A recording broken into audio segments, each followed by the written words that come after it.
Hola a todos, bienvenidos hoy a esta charla sobre seguridad y salud en el trabajo. Además, tocaremos el tema de riesgos de higiene industrial. Mi nombre es Andrés y estaré guiándolos a través de esta importante presentación. Hoy nos reuniremos para discutir sobre un tema fundamental, la seguridad y salud en el trabajo. También la seguridad en el entorno laboral. No solo se trata de cumplir con regulaciones y normas, sino de crear un ambiente en el que todos puedan sentirse seguros y protegidos en lugar de trabajo. Este es nuestro grupo, Oscar Cáceres, mi persona, Andrés Gutiérrez, Chairas Soraca, Itzel Pareja, Ulzar. Los temas a tratar serán la resolución 8321 de 1983, en conjunto a la resolución 1792 de 1990. También estaremos tocando el decreto 1370 del 2018, la ley 1562 del 2012 y los artículos del decreto 1062 del 2012. Entre los objetivos de nuestra presentación serán visualizar y hablar sobre las leyes y decretos anteriormente mencionados y aclarar dudas e inquietudes sobre la seguridad y salud en el trabajo.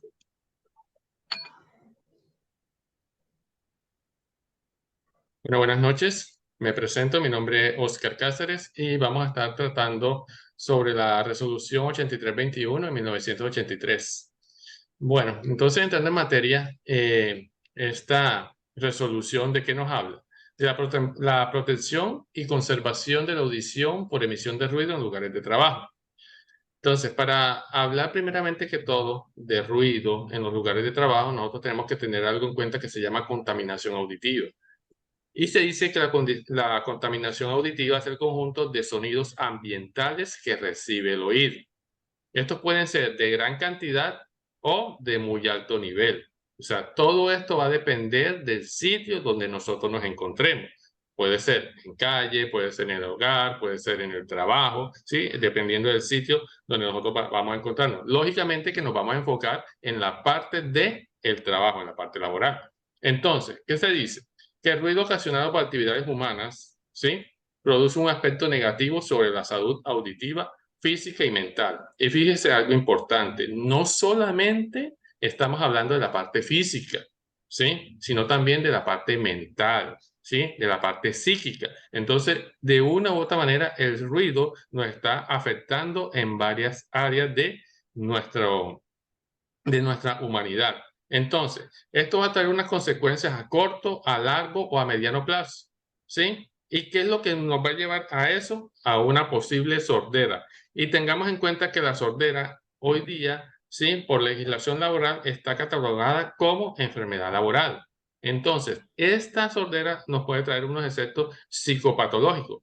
¿Cuáles pueden ser? Insomnio y dificultad para conciliar el sueño, fatiga, estrés por el aumento de las hormonas relacionadas con el estrés, como la adrenalina, depresión y ansiedad, irritabilidad y agresividad, entre otros. Ahora bien, si nos damos cuenta, muchos de nosotros alguna vez hemos vivido algunos de estos efectos, ¿sí?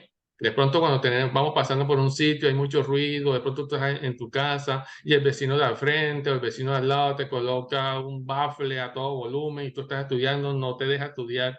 ¿Sí? Eso como para colocar un ejemplo, te das cuenta que te molestas, te irritas, te vuelves agresivo, te estresas y vienen todas estas consecuencias, ¿cierto? Y eso es producido a causa de ¿qué? De ruido. Bueno, sigamos.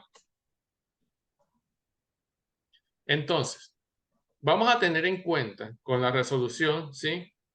De que en materia de protección y conservación de la audición por emisiones de ruido, nosotros vamos a estar expuestos a unos límites permisibles. O sea, hay un límite de ruido al cual nosotros nos vamos a exponer, pero esos límites, sí, perdón, ese ruido tiene un límite. Entonces, vamos a ver primero que hay unas zonas receptoras, o sea, las zonas donde nosotros nos podemos encontrar. Hay unos periodos que son de día y de noche y un límite máximo de decibeles, o sea, de ruido. En este caso, entonces, vamos a tener en cuenta la zona residencial, que es la zona donde normalmente nosotros vivimos, ¿cierto? Que vamos a tener unos periodos diurnos que van entre las 7 y 1 minuto de la mañana hasta las 9 de la noche y unos periodos nocturnos que van desde las 9 y 1 minuto de la noche hasta las 7 de la mañana. Entonces, en estas zonas residenciales en el día, digamos que lo máximo que nosotros podríamos estar expuestos es a 65 decibeles. Y en la noche a 45 decibeles para poder conciliar un buen sueño. En zonas comerciales, lo máximo que se debería, ojo, no estoy diciendo que no se pase de ahí, sino que se debería, es a 70 decibeles y en horas de la noche 60 decibeles.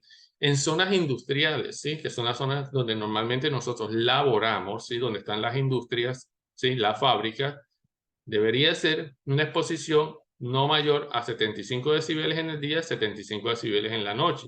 Vemos que es igual, ¿por qué? Porque ya ni sencillamente son zonas industriales y normalmente se trabajan 3 turnos en las zonas industriales y en todos los 3 turnos, pues como hay producción, el ruido va a ser el mismo. Pero también tenemos unas zonas especiales que son las zonas de tranquilidad. Y cuando nosotros nos referimos a zonas de tranquilidad, son zonas de hospitales, de clínicas de reposo, ¿sí? De sanatorios, de colegios, de universidades, ¿sí? Donde los límites de permisibles no deberían pasar de ¿cuánto? De 45 decibeles.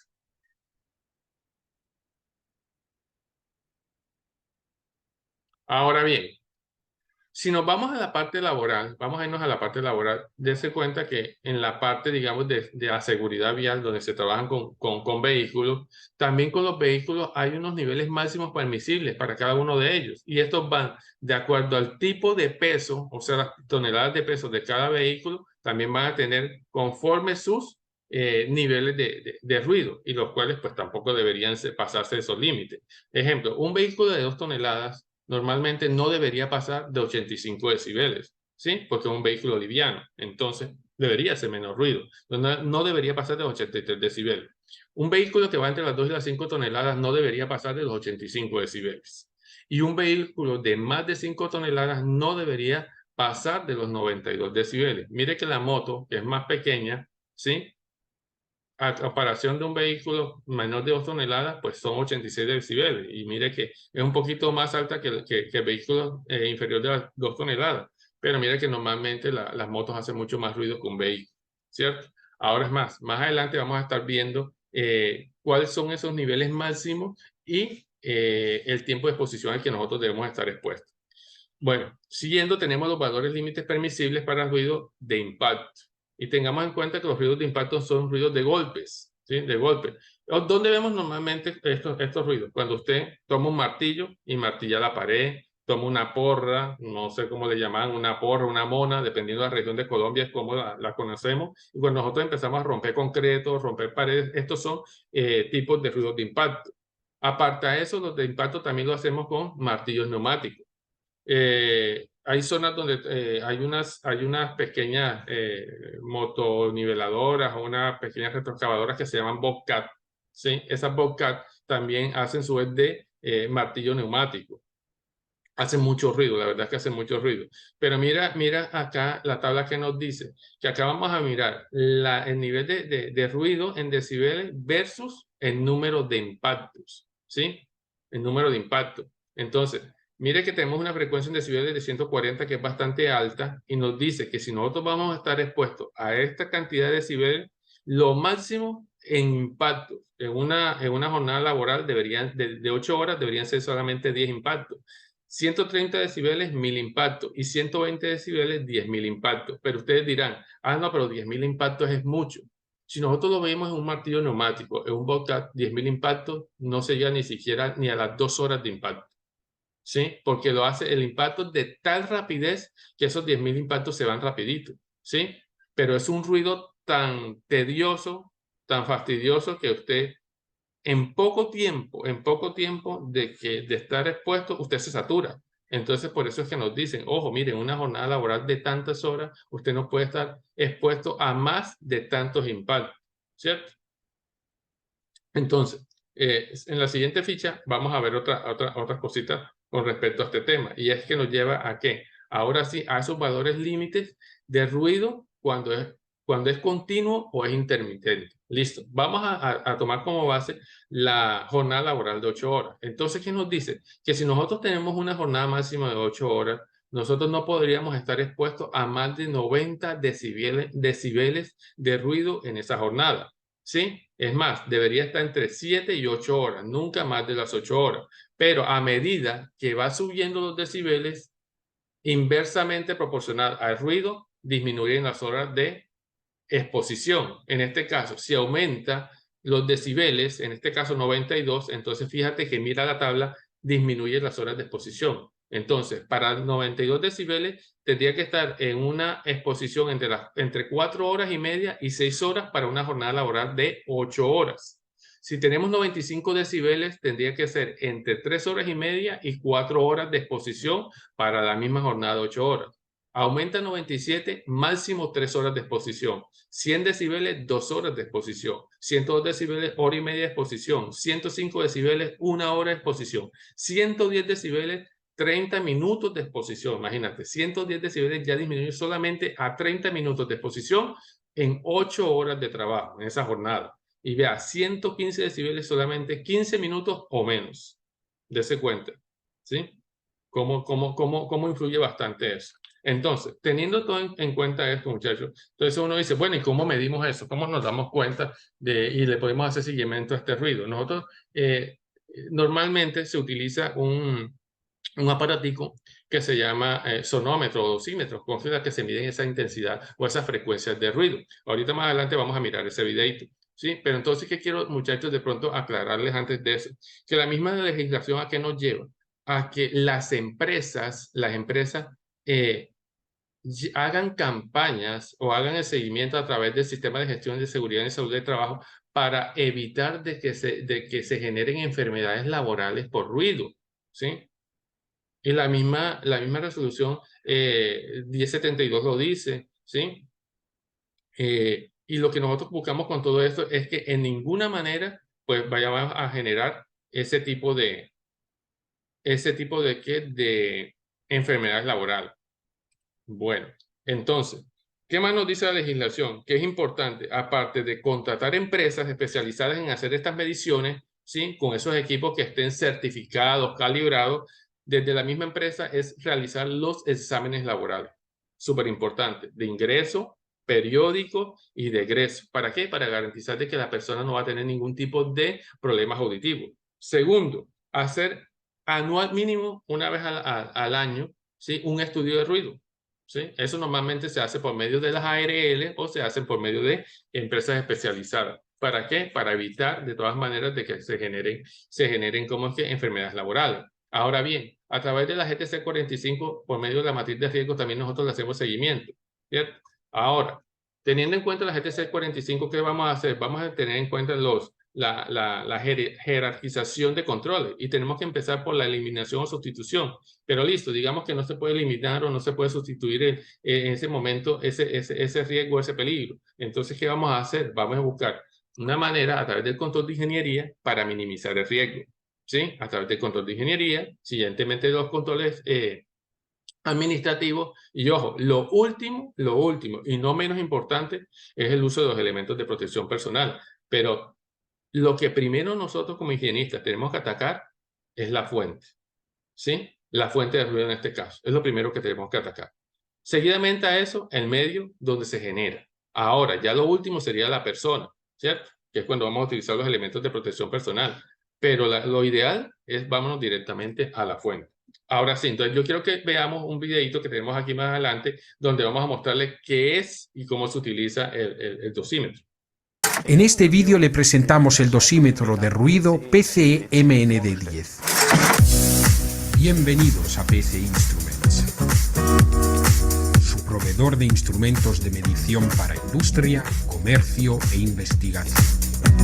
PCE, Professional Calibrated Equipment. Bienvenidos a PCE Instruments. Soy Maximilian Knoppe y hoy les presento el dosímetro de ruido PCE-MND10.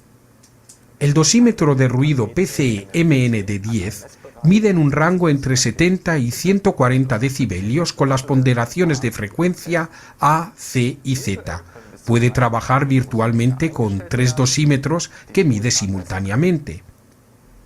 El dosímetro de ruido cumple con la normativa IEC 61252 de 2002, por lo que se puede usar para medir el impacto sonoro en el puesto de trabajo.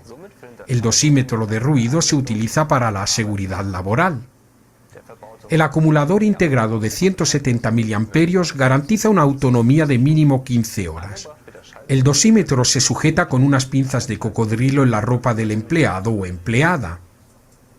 La distancia entre el micrófono y el oído debe ser entre 10 y 15 centímetros. A través del software puede ajustar el PCE-MND10. Una vez concluida la medición, puede descargar y analizar los datos. El contenido de envío del PCE-MND10 incluye el maletín de transporte, el dosímetro de ruido, con 2 pinzas de cocodrilo, una estación de carga, una placa de unión, un cable USB, un adaptador de red, un cable de unión, el manual y el software. La particularidad de la estación de carga del dosímetro es que puede conectar varias estaciones, por lo que solo necesitará un adaptador de red. Un adaptador de red puede cargar simultáneamente hasta 4 dosímetros. Encontrará más información, la ficha técnica y los accesorios en nuestra página web. Descubra y encuentre nuestros instrumentos de medición en www.pce-medioinstruments.com.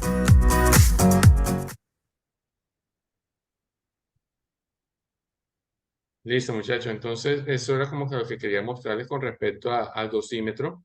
Y nos damos cuenta que este es el aparatico especializado que utilizan esas empresas, como les venía comentando anteriormente, o las mismas ARLs, para hacer esas inspecciones, esas mediciones ambientales de ruido en los trabajadores. Con eso se mide el nivel de ruido en decibeles al cual estamos expuestos para ver si estamos dentro de los límites permisibles o si nos estamos pasando. Y si nos llegamos a pasar, es ahí donde tenemos que empezar a tomar las acciones correctivas, ¿sí? Empezar a intervenir el riesgo para con ello minimizar la probabilidad de que se genere una enfermedad laboral en alguno de nuestros compañeros.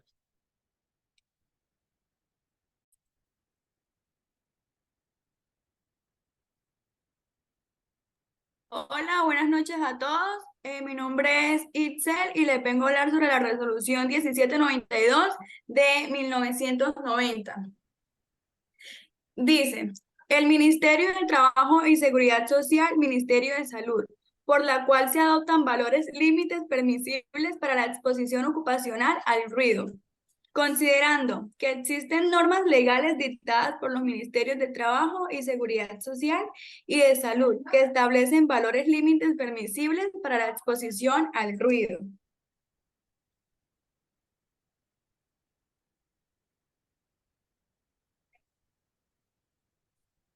Artículo primero. Adoptar como valores límites permisibles para exposición ocupacional al ruido los siguientes.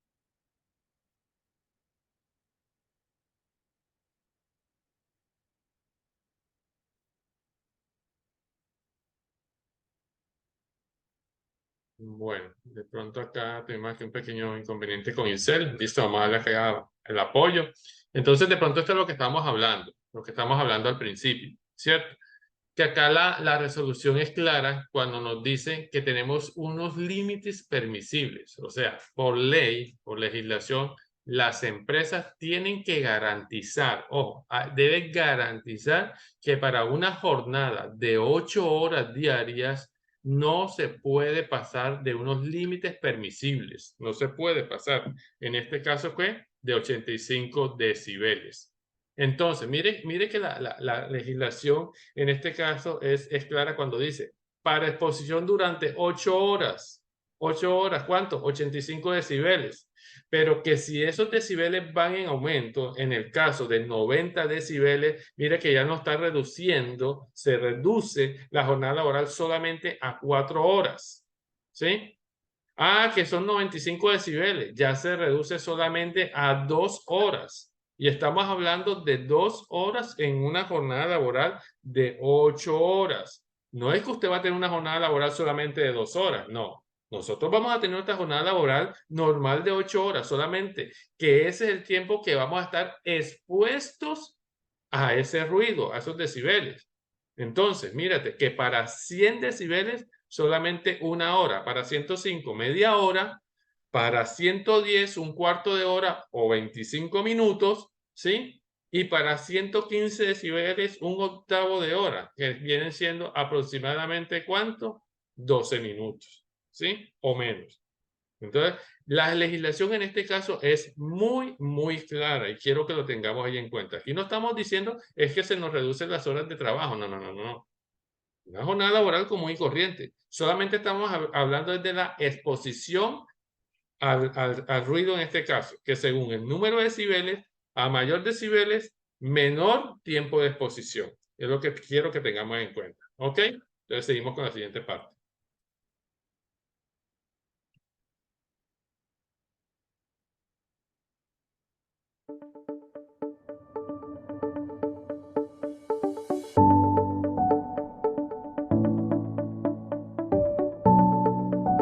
La electricidad es un fenómeno natural que siempre está presente en nuestro entorno y que el hombre ha aprovechado para generar bienestar y progreso. Los campos electromagnéticos son los que generan la electricidad, es decir, se encuentran en todas partes. Aunque no los veamos, están allí, bien sea formados por la luz del sol, el magnetismo de la Tierra, el uso del celular o un horno microondas, o por la infraestructura de la generación y transmisión de la energía, entre otros. Cuando hay diferencias de voltaje, se producen campos eléctricos, y cuando hay corrientes eléctricas, se generan campos magnéticos. Los campos electromagnéticos son la combinación de estos dos. Tienen muchos usos y pueden clasificarse según su frecuencia en campos de radiación ionizante o de radiación no ionizante. La radiación ionizante es tan fuerte que puede romper las moléculas de los seres vivos. Los campos electromagnéticos no ionizantes son aquellos que tienen frecuencias muy bajas y se ha demostrado que no tienen efectos en la salud porque no modifican la materia. Un ejemplo de ellos son los campos generados por la infraestructura de transmisión de energía, como las torres y los cables eléctricos, las cuales tienen una frecuencia tan baja que son inofensivos para los seres vivos y la naturaleza en general. Los científicos han comprobado que los campos generados por la infraestructura de transmisión no afectan los cultivos ni secan las plantas. Protegen de las cargas eléctricas porque poseen cables de guarda que actúan como pararrayos. No generan ningún tipo de enfermedades en humanos ni en animales. La zona de servidumbre es un margen de seguridad para la construcción, operación y mantenimiento de las líneas. Estas zonas son áreas seguras, ya que allí los campos electromagnéticos se mantienen dentro de los límites definidos por el RETE. Desarrollamos proyectos de manera segura y confiable, cuidando la salud y la vida.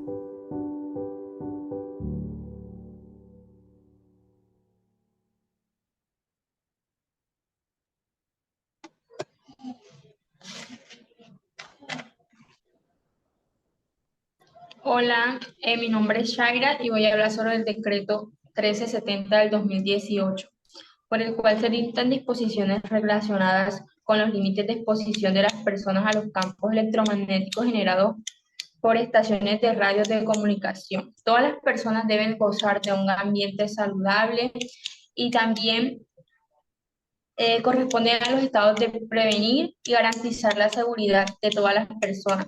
Todo esto confiere a la Constitución política.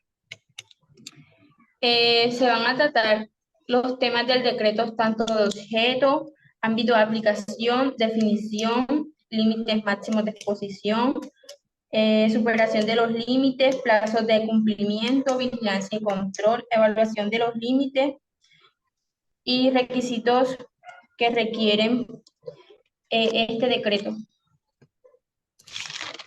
El objeto. Dice que el presente capítulo tiene por objeto establecer los lineamientos de aplicación de infraestructura de telecomunicaciones relacionadas con el cumplimiento de los niveles de exposición de las personas a los campos electromagnéticos en consecuencia con lo previsto de la Ley 1753 del 2015, a lo que le adicione o le modifique o le sustituya. El decreto 195 del 2005 fue derogado por el decreto 1078 del 2018, decreto único reglamentario del sector de tecnologías en la información de las comunicaciones.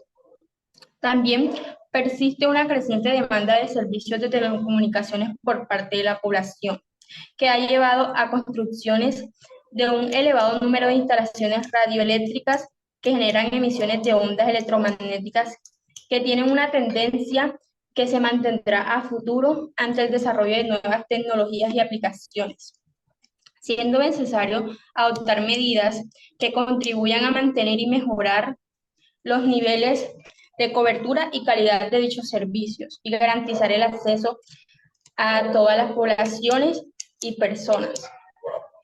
El artículo 193 de la Ley 1753 de 2015 establece que además es deber de las naciones velar por la salud, infraestructura de redes de telecomunicaciones, entidades territoriales, en aras de garantizar los derechos que constituyan la comunicación, la vida en situaciones de emergencia, la educación, la salud, la seguridad de las personas y el acceso a la información, al conocimiento, la ciencia y cobertura, así como contribuir a masivas modificaciones del gobierno en línea de conformidad con la Ley 141 del 2009. Conforme a lo dispuesto en el artículo 149 de la Ley 9 de 1979, todas las formas de energías ionizantes y radiantes de distintas radiaciones que se originan en lugares de trabajo deberá someterse a procedimientos de control para evitar niveles de exposiciones nocivos para la salud o eficiencia de todos sus trabajadores. También es necesario controlar los niveles de exposición de las personas a los campos electromagnéticos con base a las recomendaciones. El presente decreto tiene como objetivo establecer los lineamientos para el despliegue de infraestructuras de telecomunicaciones relacionadas con el cumplimiento de los niveles de exposiciones de las personas a los campos electromagnéticos. El ámbito de aplicación se aplica a personas naturales o jurídicas responsables o operaciones de redes, a los proveedores de los servicios de telecomunicaciones que hagan uso de espectro radioeléctrico y cuyas estaciones de radios generen campos electromagnéticos. Las definiciones adoptan por la Unión Internacional de Telecomunicaciones, UIT, de conformidad con lo previsto en el artículo 6 de la Ley 141 del 2009, según establezca la Agencia Nacional de Infraestructura, la ANE, mediante la resolución.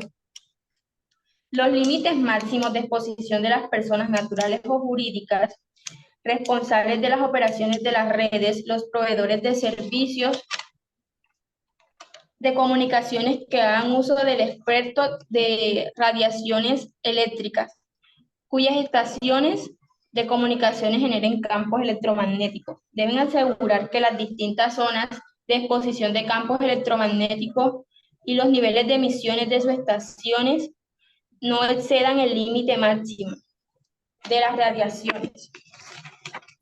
¿Y qué pasa si se superan los límites máximos de exposición?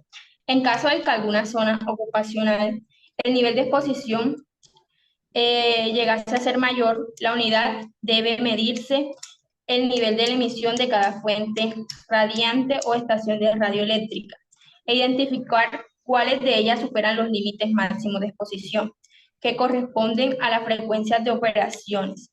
Aquellas que superan este límite deben ajustarse empleando técnicas de mitigación que permita mantener los niveles de emisión correspondientes dentro de los márgenes establecidos.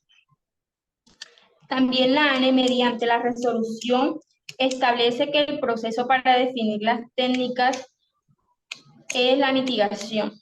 de todos estos procesos mitigantes y las fuentes de radiación. Quienes operen también en las radiaciones eléctricas deberán incluir dentro de las medidas de protección para los trabajadores o colaboradores controles de ingeniería y administrativo, programas de protección personal y vigilación médica, conforme a lo establecido en la normatividad vigente. ¿Qué es la UTI? O la UIT, Organización Intergubernamental de la Familia de Naciones Unidas, a cargo de la reglamentación y normatización y el desarrollo de las telecomunicaciones en todo el mundo. Bueno, como se vio en el video al principio, los elementos que no son ionizantes como el celular, un microondas, un televisor, eso no afecta mucho en nuestra vida cotidiana. Lo que debemos hacer es tenernos alejados de estos campos electromagnéticos y protegernos tanto laboral y cotidianamente de todos estos,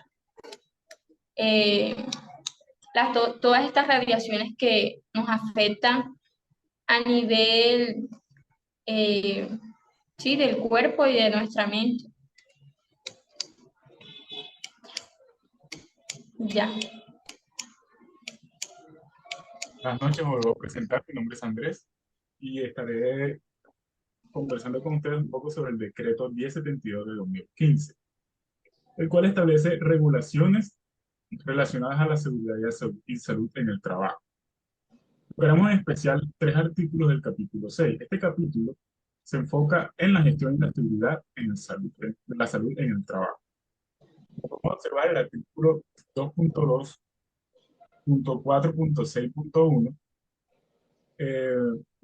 Este artículo establece los requisitos para la elaboración y actualización del programa de salud en el trabajo. ¿Qué debe tener este programa? Debe tener una evaluación de riesgos, una identificación de peligros, una prevención de accidentes laborales y enfermedades ocupacionales, la promoción de la salud de los trabajadores y la atención de los casos de enfermedad laboral. Para que las empresas o los empleadores tengan algo escrito de todas estas situaciones. El artículo 2.2.4.6.3 se refiere a la responsabilidad de los empleadores de implementar planes de emergencia y contingencia en sus lugares de trabajo. Es más enfocado a la emergencia, cuando vemos extintores o salidas de emergencia enfocados a ese punto. Estos planes deben contemplar medidas para prevenir y controlar situaciones de emergencia, así como promocionar atención médica de emergencia en caso de accidentes o enfermedades relacionadas en el trabajo. El artículo 2.2.4.6.4 se enfoca en la obligación de los empleadores a realizar una evaluación inicial del riesgo en su lugar de trabajo. ¿Esta evaluación qué implica? Implica identificar y analizar los peligros y riesgos a los que están expuestos cada uno de sus trabajadores y tomar medidas para prevenir accidentes laborales y enfermedades ocupacionales. Además, se exige llevar un registro de las acciones tomadas y manteniendo disponibles para las autoridades competentes. En conjunto, estos 3 artículos, ¿qué buscan? Buscan garantizar la salud y la seguridad de cada trabajador en Colombia mediante la implementación de programas y planes de emergencia y evaluaciones de riesgos en sus lugares de trabajo.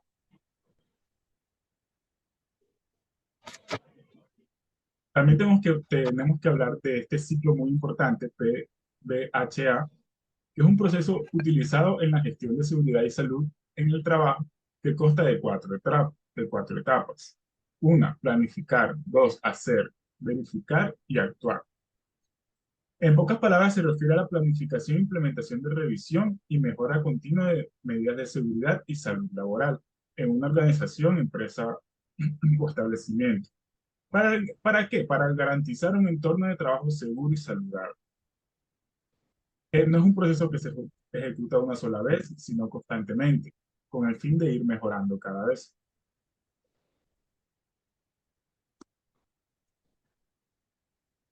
Hablemos un poco también de la Ley 1562 de 2012. Esta ley introdujo cambios significativos en el sistema de seguridad y salud en el trabajo en Colombia. Entre otras cosas, estableció la creación del sistema muy importante que cada empresa debe tener. Y promovió la cultura de la prevención y riesgo laboral.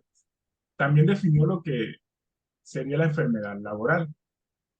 También lo define como cualquier alteración de salud que se produce como resultado de la exposición a factores de riesgo inherentes a la actividad laboral o del medio en el que el trabajador se ha visto obligado. Es importante destacar que esta definición amplía el concepto de la enfermedad laboral más allá de las lesiones físicas que pueden incluir cualquier alteración de la salud relacionada al trabajo. Además, la ley establece que las enfermedades laborales deben ser objeto de estudio y seguimiento, y el diagnóstico de una enfermedad laboral tiene implicaciones legales, ya que los trabajadores afectados tienen derechos a la atención médica y a las prestaciones económicas correspondientes. ¿Algo que mis compañeros quieran agregar? Pues sí, sí me gustaría complementar un poco y gracias a Andrés por su intervención. Y es de que, mire, vea, si nos ponemos a mirar toda la legislación que hemos hablado, ¿a qué nos está enfocando? A enfermedades laborales, que es en últimas lo que nosotros tenemos que prevenir como higienistas, ¿cierto? Mira que la ley la 1562 que nos habla, nos da la definición de enfermedad laboral y eso es lo que vamos a atacar desde esta parte de la higiene industrial, ¿sí? Enfermedades laborales. Mira que el decreto único reglamentario, ¿sí? Que el 1072, ¿de qué nos está hablando? Nos habla clarito en los tres artículos que trajimos a colación, el 2.2.4.6.1, punto 3 y punto 4, y es eso. Uno, primero que todo, es mitigar la probabilidad de que haya enfermedades de origen laboral en nuestros trabajadores, ¿sí? Y hacer la prevención, tomar las medidas, hacer las evaluaciones de riesgo, identificación de peligro, ¿sí? ¿Para qué? Para tomar planes de promoción y prevención que nos ayuden ¿a qué? A mitigar el riesgo, ¿sí? Y con eso, ¿qué estamos nosotros? Garantizando que nuestros trabajadores pues tengan digamos, un ambiente seguro, puedan trabajar en un ambiente seguro. Mira que nos está hablando de la prevención de la promoción, nos está hablando de llevar un registro de acciones. Es importante llevar ese registro de acciones, ¿sí? Una tabla, un Excel, ¿sí? Donde nosotros vamos anotando qué planes de acciones vamos tomando, tiempo de ejecución, cuándo los ejecutamos, si dio resultados, si no dio resultados, si no dio resultados, qué otro plan vamos a hacer, qué medidas vamos a tomar, qué herramientas de gestión vamos a trabajar para buscar esa causa raíz que debemos atacar para evitar de que en el caso de ruido o en el caso de las radiaciones o las radiofrecuencias le hagan daño a nuestros trabajadores. Y eso es bien importante. Y me llama mucho la atención los artículos que trajimos a colación y la legislación de la cual hemos hablado, porque si resumimos, ¿qué es lo que estamos buscando? Evitar una enfermedad laboral. Que al final de cuentas, ese es el objetivo, que ninguno de nuestros trabajadores se enferme. Entonces, muchachos, pues no sé, creería yo que con esta conclusión y con lo que hemos trabajado pues en la noche de hoy, daríamos como que la conclusión, o daríamos por finalizada esta charla de seguridad que hemos traído. Entonces, damos gracias a nuestros compañeros, ¿sí? A Chaira, damos gracias a Aisel, que también estuvo aquí con nosotros. Gracias, Andrés, por su intervención. Y en nombre propio, Cardarío Cáceres, a nuestro profesor Abraham, muchas gracias por el espacio que nos ha dado para traerles esta información y que esperamos haya servido de mucha ayuda para cada uno de ustedes. Entonces, ¿no? Muchas gracias y estamos atentos a una próxima intervención.